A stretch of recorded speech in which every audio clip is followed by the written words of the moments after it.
হিন্দু পণ্ডিতদের উপর এক রাতে এক নারকীয় গণহত্যা হলো, নরসংহার।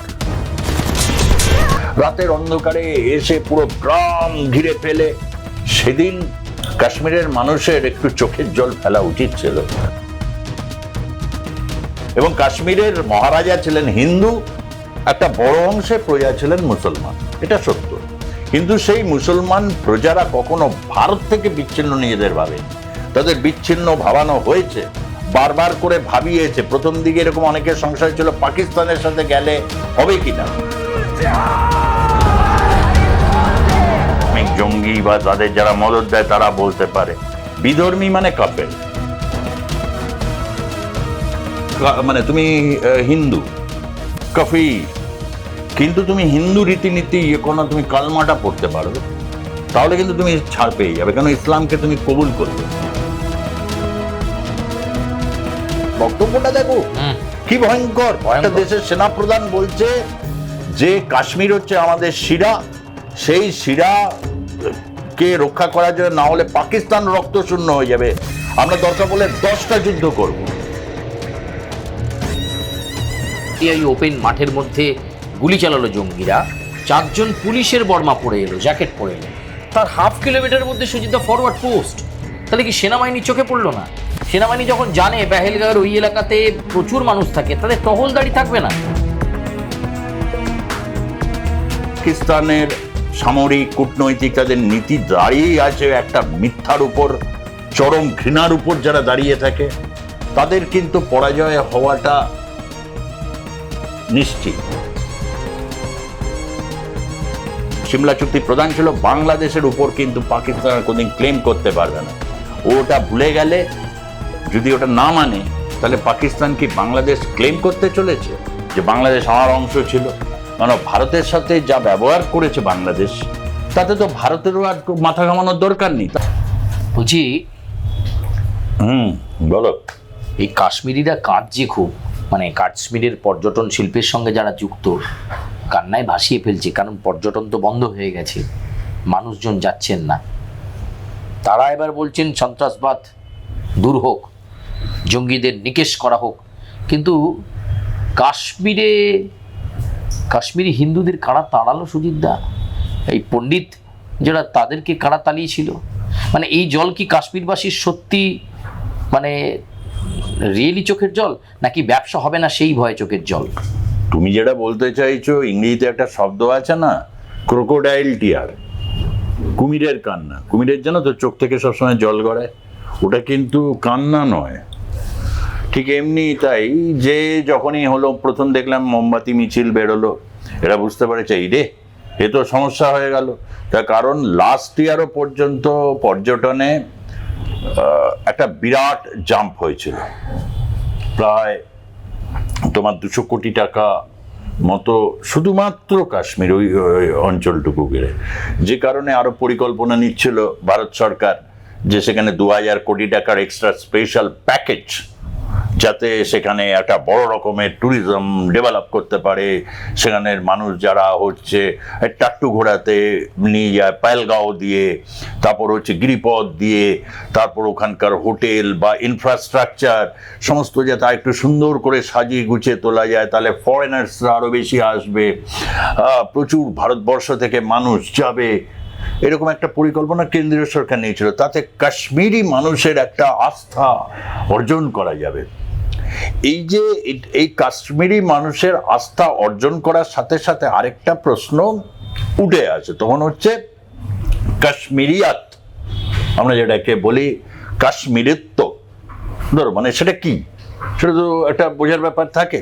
তো কাশ্মীর 80-র দশকের আগে পর্যন্ত কাশ্মীর, সেখানে এইরকম অশান্তি কখনো ছিল না।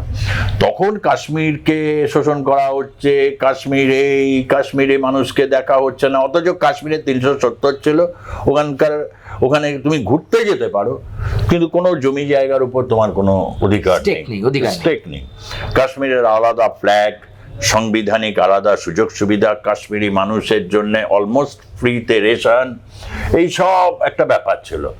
এবং শুরুতে যখন আন্দোলন এরকমভাবে একটা যখন তৈরি হচ্ছিল 80-র দশকের সময়, JKLF, Jammu Kashmir liberation front, তখন তারা বলছে কাশ্মীরিয়াতের কথা। কিন্তু 80-র পর হিন্দু পণ্ডিতদের উপর এক রাতে এক নারকীয় গণহত্যা হলো, নরসংহার, যেটা তোমার এই কাশ্মীর ফাইলস ছবিতে দেখেছে, প্রচুর বিতর্ক হয়েছে, দেখেছে। এই সব ইতিহাস আবার এলে সত্যি এটা দেখা খুব দুষ্কর, তুমি পুরো দেখতে পারবে না যেভাবে মারা হচ্ছে, মানে হয়েছে সিনেমাতে যেভাবে দেখানো হয়েছে, রাতের অন্ধকারে এসে পুরো গ্রাম ঘিরে ফেলে। সেদিন কাশ্মীরের মানুষের একটু চোখের জল ফেলা উচিত ছিল, বলা উচিত ছিল যে ধর্ম হিন্দু হতে পারে, পণ্ডিত হতে পারে, কিন্তু একে ইনি কাশ্মীরের এরা অবিচ্ছেদ্য অংশ। কেউ বলেছে দাঁড়িয়ে, কেউ বলে ওই কুমিরের কান্না কেঁদেছে, এটা অন্যায় হয়েছে, গোল গোল কথা। হ্যাঁ, জঙ্গিদের কোনো ধর্ম হয় না, এটা তো একটা চালু ন্যারেটিভ, জঙ্গিদের কোনো ধর্ম হয় না, এরা হিন্দু জঙ্গি বলে কিছু হয় না। কেউ কেউ ঘুরিয়ে এমনভাবে আরো 2 লাইন এক্সট্রা করে দেয়, তাতে হিন্দু জঙ্গি হওয়া সম্ভব, কিন্তু ইসলামিক জঙ্গি হওয়া সম্ভব নয়। ইসলাম শান্তির ধর্ম, ইসলাম হচ্ছে প্রগতির কথা বলে, ইসলাম নারী স্বাধীনতার কথা বলে। এইবার এইসবগুলো নিয়ে হিন্দুরা তখন বলে যে না ঠিক আছে, এই নিয়ে যত না বেশি হিন্দু ইন্টেলেকচুয়াল বিবাদে গেছে কখনো, তার থেকে অনেক বেশি গেছে যারা ইসলামের ভেতরে এই জঙ্গিবাদের নামে নরসংহারের এই যে ঘৃণ্য রূপ যারা যারা তুলে ধরতে চেয়েছে। আমি অবশ্যই তার মধ্যে তাসলিমা নাসরিনকে ধরবো, বা পরবর্তী ক্ষেত্রে অনেকে এরকম রয়েছেন। আসলে কাশ্মীরটা কি, কাশ্মীরিয়াত শব্দের সাথে জড়িয়ে রয়েছে শৈবতন্ত্র। শিব কাশ্মীরের একেবারে কৈলাস, সেখানে দাঁড়িয়ে শিবের সেই মূর্তিকল্প আর কল্পনা করে।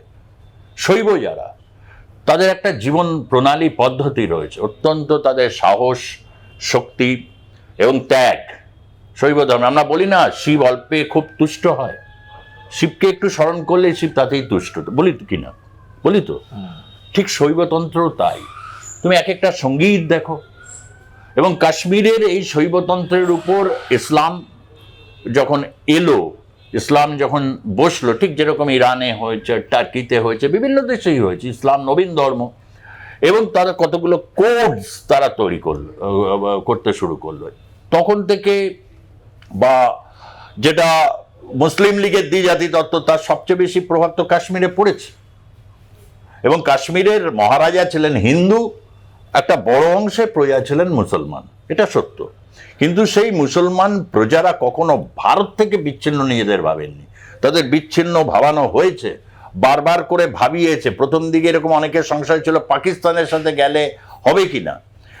একটা বড় অংশ বলেছিল কাশ্মীর আজাদ, কাশ্মীর তারা আজাদ থাকবেন। কেউ কেউ ভারতের সাথে থাকতে চেয়েছেন, যারা রাজনৈতিক ফোর্স হিসাবে কাজ করেছে। সেটা মূলত আমি এই ক্ষেত্রে শেখ আবদুল্লাহ ছেলে ফারুক আবদুল্লাহ ছেলে ওমর আবদুল্লাহ, যিনি এখন নেতা বা কাশ্মীরের, এখন জম্মু কাশ্মীরের মুখ্যমন্ত্রী। সেখানে দাঁড়িয়ে এই ঘটনাটা ঘটলো, বেছে বেছে হত্যা করা হয়েছে। এখন অনেকে এটাকে রাগ ঢাক চেপে রাখার চেষ্টা করছে, না হিন্দু বলে এরকম হয়নি, কে করেছে? মঞ্জুনাথের ওয়াইফ বলছে যে এখন আমার স্বামীকে মারলে তাহলে আমাকেও মেরে দাও। সে বলছে না তোমাকে মারবো না, মোদিকেও যাকে বলো, মানে বার্তাটা মোদিকে যাকে বলো। তারা বলছে স্বামীর সামনে, বাচ্চার সামনে যেভাবে মেরেছে, এটা ঠিক কথা।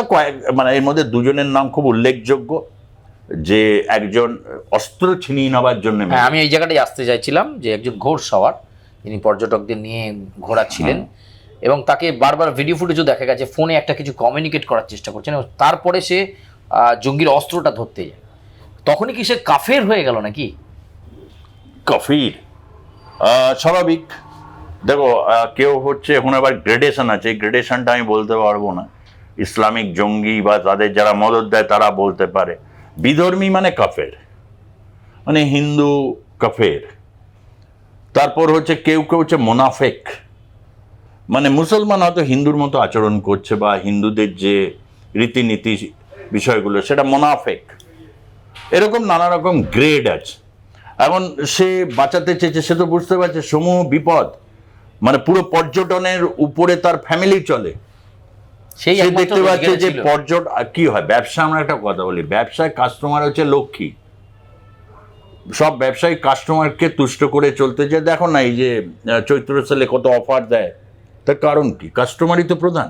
তো পর্যটন শিল্পে যখন জোয়ার আসছে সেখানে বাঁচাবার চেষ্টা করেছে, ঠিক কাজ করেছে।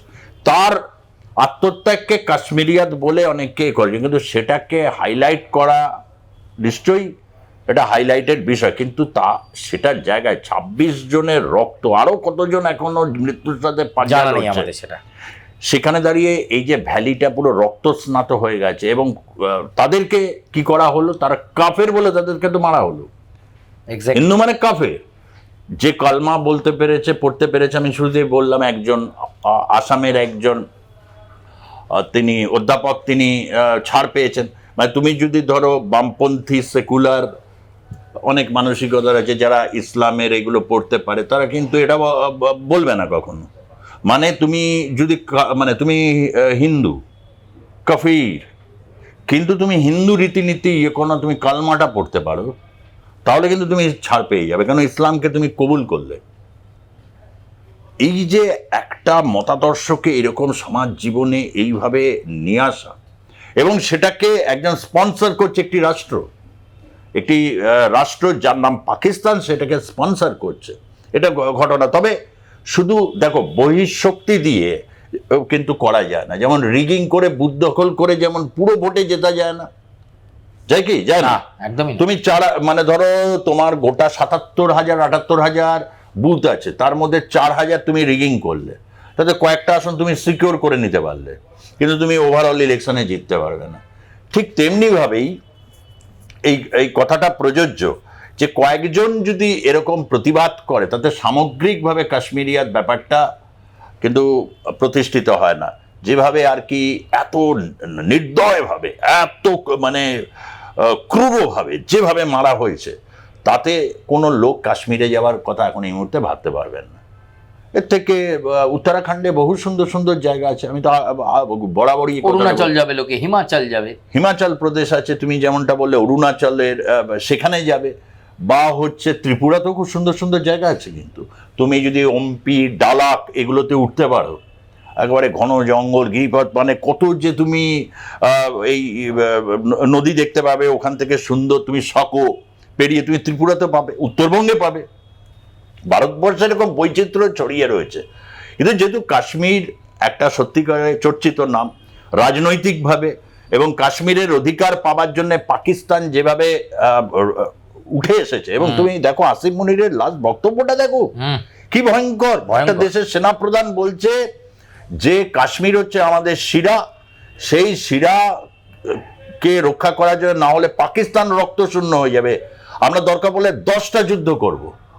হিসেব মতো 3টে যুদ্ধ হয়েছে। 48 সালের যুদ্ধ, যেটার পর হচ্ছে অন্যায়ভাবে পাক অধিকৃত কাশ্মীর তারা তৈরি করে রেখে দিয়েছে, এবং 2 হচ্ছে তারা দ্বিতীয়বার যুদ্ধ করলো হচ্ছে 65 সালে, বিচ্ছিরিভাবে হারলো পাকিস্তান। তারপরে কার্গিলে তারা সীমানা অতিক্রম করে এসে কিভাবে মারছিল আর কি পাহাড়ের চূড়ায় বসে। এবার ওখানকার জনসাধারণের মধ্যে একটা বিরাট রকমভাবে ধর্মীয় আফিম ছড়িয়ে দিয়ে, এটা সেনাবাহিনীর থেকে কিন্তু বারবার বলা হয়েছিল, যতবার সেনা প্রধান ওখানে এসেছেন, তারা বলেছেন আপনারা আপনাদের বাড়ির ছেলে মেয়েদের ঠিক রাখুন, বিশেষ করে ছেলেদের কথা বলেছিল, তাদের মধ্যে যেন কোনো রকম জঙ্গিবাদ একবার যদি চলে যায়, আমাদের কিন্তু কিছু করার থাকবে না। It's a kind of were like situation. 370 তুলে দেওয়ার পর কোথাও একটা জায়গায় নিশ্চয়ই বিভ্রান্তিও হয়েছে, ভুল হয়েছে, যে কাশ্মীরে শান্তি ফিরে এসেছে। সর্বদল বৈঠকে শুরুতেই কিন্তু এটা অমিত শাহ, রাজনাথ সিং তারা বলেছেন হ্যাঁ নিরাপত্তায় ত্রুটি ছিল, মেনে নিচ্ছেন। আমি এই জায়গাটা তুমি বলো যে এই অনুষ্ঠানে অ্যাকশন রিয়াকশনে কিন্তু আমরা এটা বলেছি, প্রথম দিনের এপিসোডেরই কিন্তু আমরা এটা বলেছিলাম যে কোথাও নিরাপত্তা জনিত থাকে। কেন দেখো সুচারু, তুমি আমি গেছিলাম তো ভারত বাংলাদেশ সীমান্তে, আমরা গেছি একদম 3টে সীমান্তে গেছি। আমরা জানি ওখানকার মানুষ বিএসএফ নিয়ে কি বলছে। তারা বিএসএফকে শত্রুপক্ষ বলে মনে করেনি, তারা মনে করছে যে আমাদের উপর যে নানা রকম আইন বা হচ্ছে সন্ধ্যে 7টার পর বেরোতে পারবো না, কিন্তু তারপর দেখা যাচ্ছে 7টা থেকে এই সময়টা বিভিন্ন রকম অ্যাক্টিভিটি সীমানা পেরিয়ে আসছে। তো কাশ্মীরে এটা ঘটা খুব সহজ। এপ্রিল মাসে কেন এই ঘটনাটা হবার পর এটা দেশবাসীকে জানানো উচিত, এবং সর্বদলীয় বৈঠকটা শুরু হয়েছিল এই স্পিরিটে। সবচেয়ে আশ্চর্যের বিষয়, পেহেলগাঁওয়ের যে এলাকাটাতে এই ঘটনা ঘটলো, যে ক্যাফেটেরিয়ায় ওপেন মাঠের মধ্যে গুলি চালালো জঙ্গিরা, 4 জন পুলিশের বর্মা পরে এলো, জ্যাকেট পরে এলো, তার হাফ কিলোমিটারের মধ্যে সুজিত ফরওয়ার্ড পোস্ট। তাহলে কি সেনাবাহিনীর চোখে পড়লো না? সেনাবাহিনী যখন জানে পেহেলগাঁওয়ের ওই এলাকাতে প্রচুর মানুষ থাকে, তাদের টহলদারি থাকবে না? মানে এটা অবশ্যই এরা রেকি করে গেছিল বিভিন্ন হোটেলগুলোতে, পায়েলগাঁও আশেপাশে, কুলগাঁও, বিভিন্ন জায়গায় হোটেলে কি ধরনের পর্যটক আসছে, মূলত কোন কোন রাজ্য থেকে আসছে, হিন্দু কত আসছে, ম্যাক্সিমাম হিন্দুই যায়, পর্যটক আসছে, সমস্ত তারা রেকি করেছে। তারপর হচ্ছে পাক অধিকৃত কাশ্মীরে বসে সেগুলো নিয়ে ব্লু প্রিন্টে রচনা করা হয়েছে, এবং একটা ক্যাজুয়ালনেস কাজ করেছে। এটাই নিরাপত্তার গল্প, যে কাশ্মীরে 370 তুলে দেওয়ার পর শান্তি ফিরে এসেছে, কিচ্ছু নয়। এই যে শান্তি, শ্মশানের শান্তি, তুমি বলছো সব ঠিক আছে, আসলে না, নিচে যে একটা আগ্নেয়গিরি এরকম জ্বলে রয়েছে, এটা আচম্বিত প্রকাশ পায়।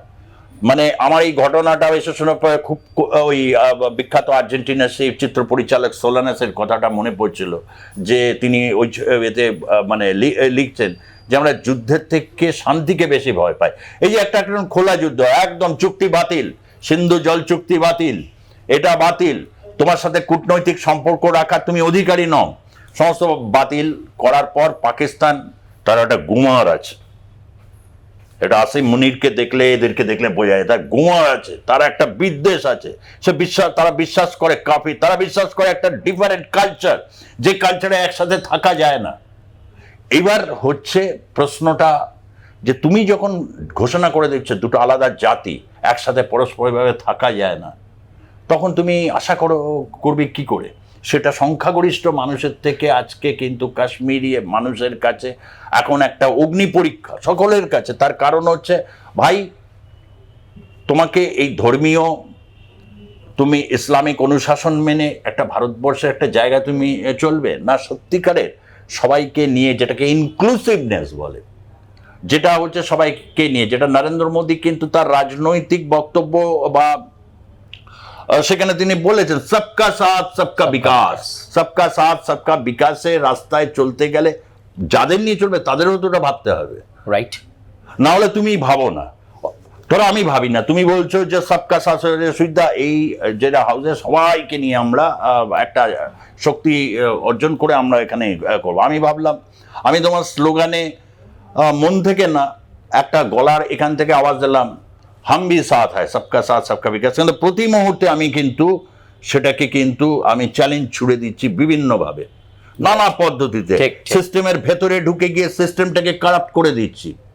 তাহলে ঠিক এটা দাঁড়ায়, এইটাকে কিন্তু বোঝার ব্যাপার আছে। এইখানে যে রাষ্ট্র, ভারত রাষ্ট্র ফেল করেছে, সেটা কিন্তু সর্বদলীয় বৈঠকের শুরুতেই বলেছে। আমরা আজকে বৈঠকে ডাকিনি, অনেকে ভেবেছিলেন যে যুদ্ধ ঘোষণা, অ্যাকশন, রিটালিয়েশন, দেশবাসী ওটা চাইছে, একটা বড় অংশ এটা চাইছে, কিন্তু তার বলেছে যে আমাদের এই নিরাপত্তাজনিত কারণে ভুল বা ভ্রান্তি হয়েছে, সেটা স্বীকার করার জন্যই মিটিংটা ডেকেছে। তাতে কিন্তু বিরোধীদের মানে এটা অমিত শাহর একটা বা রাজনাথ সিংয়ের মাস্টার স্ট্রোক, এবং তারা কিন্তু বিরোধীরা বলেছে যে যখন স্বীকার করে নিয়েছেন আমরা কিন্তু এই বিপদের সময় পাশে রয়েছি।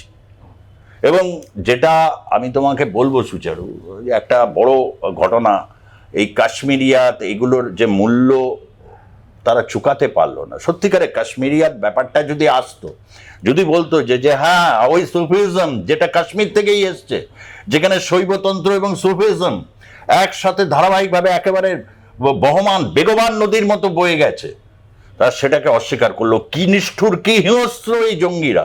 সবচেয়ে বড় কথা হচ্ছে একদম ভরা মরশুম, এবং বিশেষজ্ঞরা বারবার এই কথা বলেন যে এই সময়টা এপ্রিল থেকে আপ টু সেপ্টেম্বর পর্যন্ত এই সময়টাকেই জঙ্গিরা আক্রমণের রাস্তা হিসেবে বেছে নেয়। এবং এটার মেসেজও হলো যে 3 জুলাই থেকে যে অমরনাথ যাত্রা শুরু হতে চলেছে, তার আগে এই ঘটনা ঘটিয়ে দিয়ে পুরোটা শেষ হয়ে গেল কাশ্মীরের পর্যটন। এবং শুধু তাই নয়, পেহেলগাঁওতে প্রথম বেস ক্যাম্প হতো অমরনাথ যাওয়ার জন্য, তাহলে আপনার কি মনে হয় এর পরেও অমরনাথ যাবে লোকজন? যাবে। ভারতবর্ষের যে স্পিরিটটা, তোমার মনে আছে মুম্বাইতে যেদিন এরকম হামলা হয়েছিল, বিরাট বম ব্লাস্ট এসব করলো দাউদ ইব্রাহিম গ্যাং, তারপরের দিন মুম্বাইয়ের সকালবেলাতে ট্রেনে সেম ভিড় ছিল। যাদের সহ্য করতে পারে, যাদের সহ্য ক্ষমতা খুব অসীম হয়, যারা ধৈর্যশীল হয়, তারা কিন্তু অনেক দূর অব্দি জয় করতে পারে। পাকিস্তানের সামরিক কূটনৈতিক তাদের নীতি দাঁড়িয়েই আছে একটা মিথ্যার উপর, চরম ঘৃণার উপর যারা দাঁড়িয়ে থাকে, তাদের কিন্তু পরাজয় হওয়াটা নিশ্চিত। কিন্তু এটা খুব দীর্ঘস্থায়ী রক্তক্ষয়ী মধ্যে দিয়েই তো যাচ্ছে, আমরা যতই না চাই। এবং কোথাও একটা জায়গায় একটা উইপেনাইজিং হচ্ছে এবার ভারতীয় সোসাইটি। কেন এই কথাটা বলছি? এটা নয়, এটা কিন্তু বাস্তব পরিপ্রেক্ষিত। যেখানে এই হিংস্রতা, যেখানে নিরস্ত মানুষের উপরেই, তাহলে কি ওখানে বেড়াতে যাওয়ার সময় আগামী দিনে কি লোকে বাউন্সার নিয়ে যাবে, নাকি হচ্ছে তুমি কমান্ডো ভাড়া করে নিয়ে যাবে? এরা কি তাই চাইছে? তুমি যে বলছো যে ওখানে কাশ্মীরের ইনফ্রাস্ট্রাকচারের উপর জোর দিতে পারতো, তো তাহলে তো অন্যভাবে একটা বিকল্প পথ তারা পেত। তারা একটা সন্দেহ মানে তারা কিছুতেই হিন্দু শূন্য করে ছাড়বে। এই মানসিকতা আধুনিক বিশ্বে কোনোভাবেই গ্রহণযোগ্য হতে পারে না। এখানে কোনো দেশ বিদ্বেষের প্রশ্ন এটা নয়। আমি বলবো যে ইসলামিক স্কলার যারা রয়েছেন তাদের আরো মুক্ত কণ্ঠে এগিয়ে আসা উচিত, তাদের বলা উচিত। এরকম অনেকেই বলছেন, আমরা অনেককে দেখতে পাচ্ছি সোশ্যাল মিডিয়াতে এরকম আছেন, কাশ্মীরের অনেকে রয়েছেন, যারা রয়েছেন তারাও হচ্ছে কাফের বা মুনাফেক বলে ইতিমধ্যে চিহ্নিত। এই যে বসে বসে ফতোয়াবাজি, এই যে বসে বসে হচ্ছে মানুষের শ্রমকে আত্মসাৎ করে নেওয়া, এই যে বসে বসে ধর্মের নামে এই যে বিভেদটা তৈরি করা, এটার অবসান হওয়া উচিত। তবে সবকিছুর মধ্যে জানো তো, যখন তুমি বিপদগামী হও, যখন তুমি ক্রোধান্বিত, তখন তুমি তো একটা তুমি ভুল করে বসবে। হ্যাঁ, ঠিক তাই করেছে সিমলা চুক্তিকে বাতিল করে দিয়ে। সিমলা চুক্তি হচ্ছে পাকিস্তান হেরে যাওয়া পর ৭১-এ সিমলাতে জুলফিকার আলী ভুট্টো পাকিস্তানের তৎকালীন প্রধানমন্ত্রী এবং ভারতের প্রধানমন্ত্রী ইন্দিরা গান্ধীর সাথে একটা ঐতিহাসিক চুক্তি হয়েছিল যে কাশ্মীর ভারত আর পাকিস্তানের নিজস্ব আভ্যন্তরীণ ব্যাপার, এটা দুজনে মিলে ঠিক করবে। যদি ওটা না হয় তাহলে রাষ্ট্রপুঞ্জ আসবে মধ্যস্থতা করার জন্য অনলি। কিন্তু সে বারবার পাকিস্তান চেয়েছে নানা কিছু ঘটিয়ে আন্তর্জাতিক সহানুভূতি তৈরি করার জন্য। আর ভারতের নাচর মনোভাব ছিল কংগ্রেস সরকারের সময়ও, বিজেপি সরকারের সময়, বা যখন ভারতবর্ষে মিলিজুলি সরকার ছিল তখনও। এই ক্ষেত্রে কিন্তু যে কাশ্মীর ভারতেরই অবিচ্ছেদ্য অংশ। পাকিস্তান নাজবি শাহ আসিফ মুনি বলছেন দরকার বলে 10টা যুদ্ধ করব, কিনা কাশ্মীর পাকিস্তানের অবিচ্ছেদ্য অংশ। তবে কাশ্মীরি যারা রয়েছেন, কাশ্মীরিয়াতের মধ্যে এটা রয়েছে, এটা বাজপেয়ীজির কথা, অ্যাকচুয়ালি অটল বিহারী বাজপেয়ী কথাটা, কাশ্মীরিয়াত, যে আমাদের স্বাধীন একটা সত্তা আছে, সেটার মান্যতা নিয়ে প্রশ্ন হতে পারে। সেই স্বাধীন সত্তার প্রশ্নটাকে, বা যে আমার সংস্কৃতি ঐতিহ্যকে আমি রক্ষা করতে চাই, সেই লড়াই আন্দোলনটা চলে গেল হচ্ছে ধর্মীয় রূপ নিল। এবং ধর্মীয় রূপের সবচেয়ে বীভৎস আত্মপ্রকাশ আমরা দেখতে পেলাম। সামরিক বাহিনীর দিকে অ্যাটাক করা হতো, তাতে পর্যটকরা খুব বেশি হতেন না, প্রচুর এরকম পর্যটকরা ঘুরছেন বেরোচ্ছেন, ওই সময় নানা রকম হচ্ছে সামরিক চাউনিতে অ্যাটাক হয়েছে। তারা বলছে ওটা সামরিক বাহিনীর ব্যাপার, ওই ইন্ডিয়ান ফোর্স পাকিস্তান, हमारा इसमें लेना देना कुछ नहीं है, हम लोग अच्छा आदमी हैं, हम लोग घुमाते हैं फिराते हैं। আর অনেকে ঘুরে টুরে আসেন, প্রচুর টাকা কিন্তু কাশ্মীরে যথেষ্ট এক্সপেন্সিভ জায়গা, ভেরি এক্সপেন্সিভ। যারা অ্যাফোর্ড করতে পারেন তারা এসে বলতে থাকেন কি ভালো কাশ্মীরি মানুষেরা। আলাম বাংলার মানুষও তো খুব ভালো। না না, কোথায় কাশ্মীর, কোথায় বাংলা? লাও ঠালা। মানুষের হচ্ছে উপরে হচ্ছে একটা হিমালয় পার্বত্য অঞ্চল, সেখান থেকে জল গড়িয়ে গড়িয়ে এসে গঙ্গাসাগরে মিশছে। এই তো সব অবোধ অসচেতন মানুষের কাছে এরা কেউ হচ্ছে, এরা এবার তার মধ্যেও ডিভিশন করেছে। তুমি এতে আর কিন্তু ছাড় পাবে না। কাশ্মীর যাওয়ার প্ল্যান নেই তো? না, কোনো প্ল্যান নেই। মানে মনের মধ্যে আছে না কাশ্মীর ভূস্বর্গ মিস করবো, তাহলে নেই তো? তাহলে উত্তরবঙ্গ আছে, নর্থ বেঙ্গল অনেক বেটার।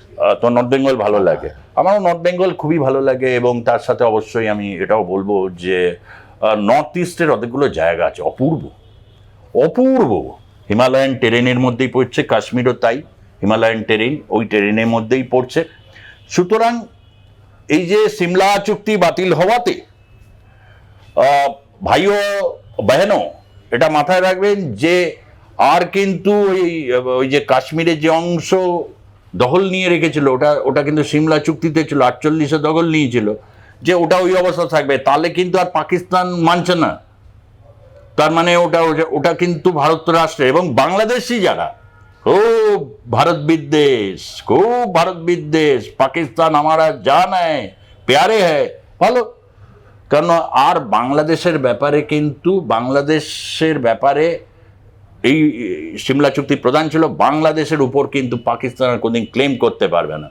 ওটা ভুলে গেলে, যদি ওটা না মানে, তাহলে পাকিস্তান কি বাংলাদেশ ক্লেম করতে চলেছে যে বাংলাদেশ আমার অংশ ছিল?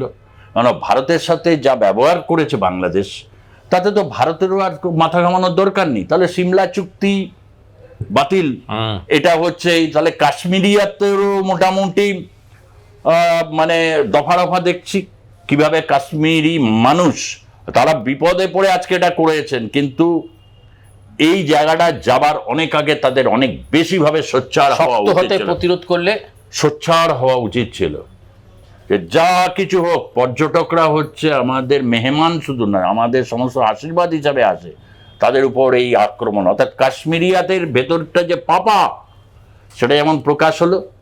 আর তার সাথে এটাও বলতে হয় যে সিমলা চুক্তি নিয়ে পাকিস্তান যে আচরণ করছে, সেটা ভবিষ্যতের জন্য তার যে আসল দৃষ্টিভঙ্গিগুলো ক্রমশ কিন্তু সে নিজেদের প্রকাশ করে ফেলছে। অনেক ধন্যবাদ সুজিত দা। আর অবশ্যই আমরা অপেক্ষা করছি যে ভারতবর্ষ কি পদক্ষেপ নেয়, কিন্তু কাশ্মীরিয়াতের কথা ভুলে যাবেন না। ফলে সেই কান্না নাকা কান্না নাকি সত্যি দুঃখ তাদের মনে রয়েছে, সেটা বলবে সময়। কিন্তু আপনাদেরকে বলবো, অবশ্যই আপনারা রিয়াকশানে আপনাদের রিয়াকশান জানাবেন। আপনার রিয়াকশান দিলেই আমাদের অ্যাকশান আবার বেরোবে। সঙ্গে থাকবেন, লাইক করবেন, সাবস্ক্রাইব করবেন এবং অবশ্যই বেল আইকনে ক্লিক করবেন। ধন্যবাদ।